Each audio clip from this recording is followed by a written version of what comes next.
नमस्ते, good morning. आज 2082 साल मङ्सिरको आज 21 गते बिहानको 8 बज्यो। आज म यो मौरी घरहरू निरीक्षण गर्दै कुनमा चाहिँ सुपरमा मह सङ्कलन गरेको छ मौरीले। त्यो मौरीलाई आज मौरीको मह काट्ने तयारीमा छु।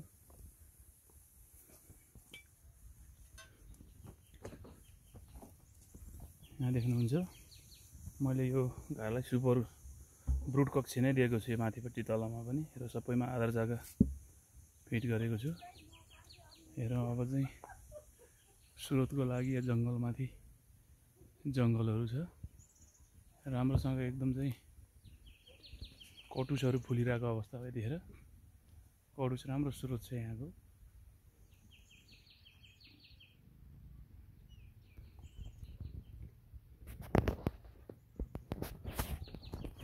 पहिला यसलाई यो माथिको ढुङ्गा चाहिँ निकाल्नु पर्ने हुन्छ, यो ओतको लागि कि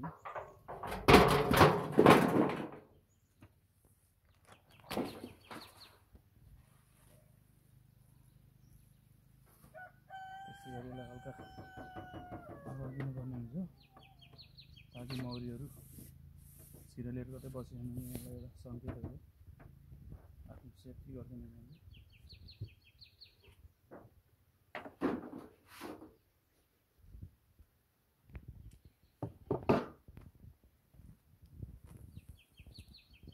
सक्नुहुन्छ यसरी टनाटन मह भरिसकेको अवस्था हो।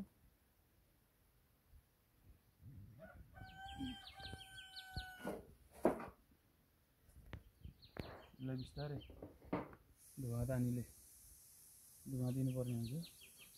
मौरीहरूलाई आफ्नो ठाउँमा जानुपर्छ। जस्तो धुवाले मौरीहरू तर्किन्छन्। पोलाहरू निकाल्दाखेरि मौरीहरू त्यसमा लटपटिएर आउँदैनन् महमा।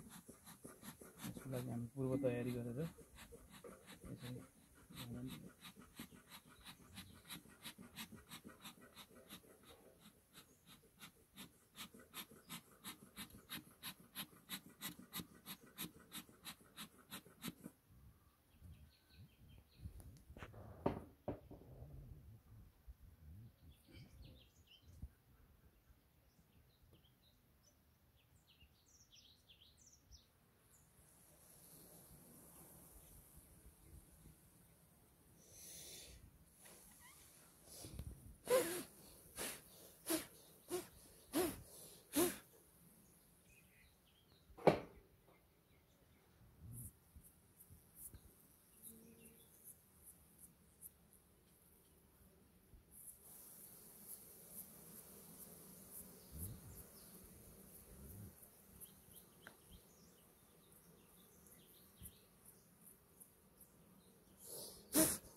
यसरी भाँडामा सञ्चित गरेर राख्ने।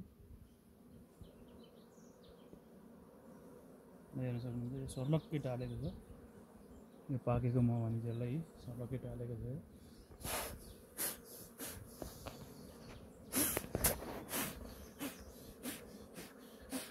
कति राम्रो लागेको छ लगाएको छ हेर्नु त।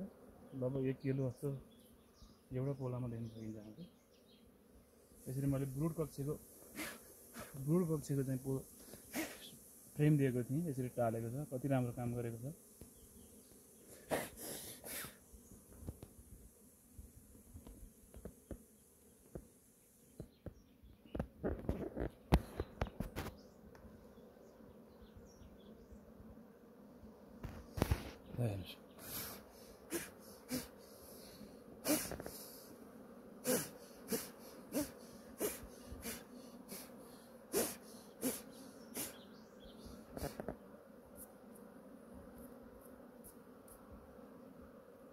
सर्लक्कै टालेको हामीले निकाल्न सकिन्छ।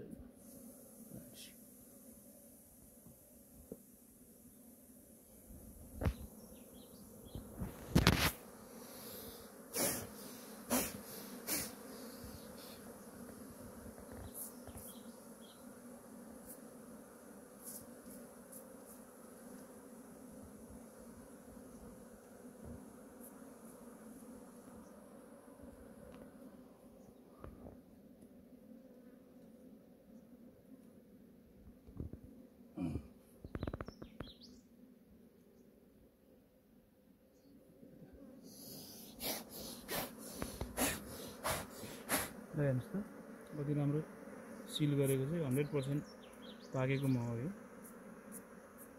अब म एकदम सक्सेस भयो यो चाहिँ मौरी जुन चाहिँ मैले ब्रोडकक्सीको फ्रेमलाई चाहिँ मैले सुपरमा चढाएको थिएँ। यिनीहरूले अति नै राम्रो काम गरेको रहेछन्। म साह्रै नै खुसी छु। हेर्न सक्नुहुन्छ यसरी चाहिँ 100% मजाले सिल गरेको यो चाहिँ मह हो। यसरी म सक्सेस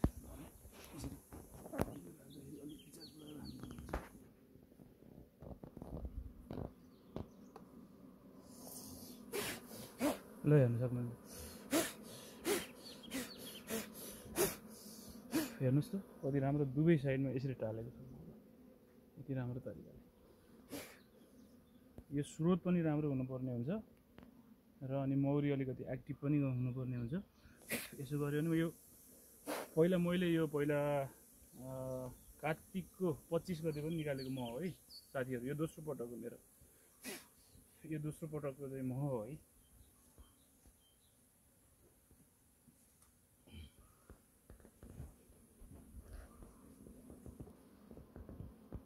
हेर्न सक्नुहुन्छ। ओहो कति गरौँ हो।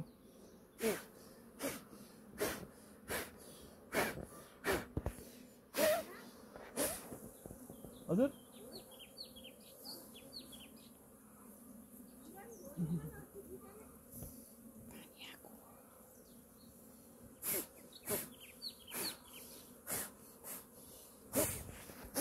मलाई एउटा मौरीले पनि चिल्यो। तपाईहरु पनि अब यो बिना इक्विपमेन्टको चाहिँ काम नगर्नु होला। सकेसम्म सेफ्टी आफ्नो सेफ्टी गरेर सेफ्टी तरिकाले काम गर्नु होला त्यो भन्न चाहन्छु। हेर्नु त कति राम्रो सिल गरेको मह चाहिँ। ल हेर्नुहोस् उता ठडाउनु पछाडि कति ठडाइदिनु। पानी आइसक्यो। ल हेर्नु होला। टोपी लाउनु भनेको होइन मैले।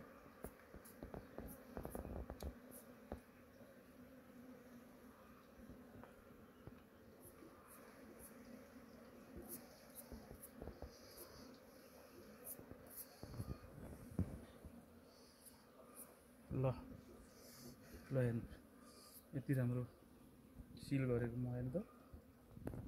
ल हेर्नु होला।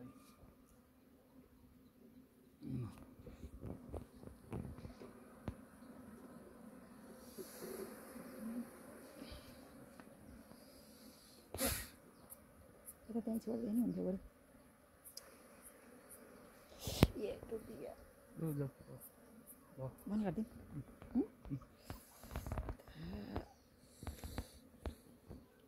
लास्टमा टोकेरै मलाई बन्द गरेर लाउनु।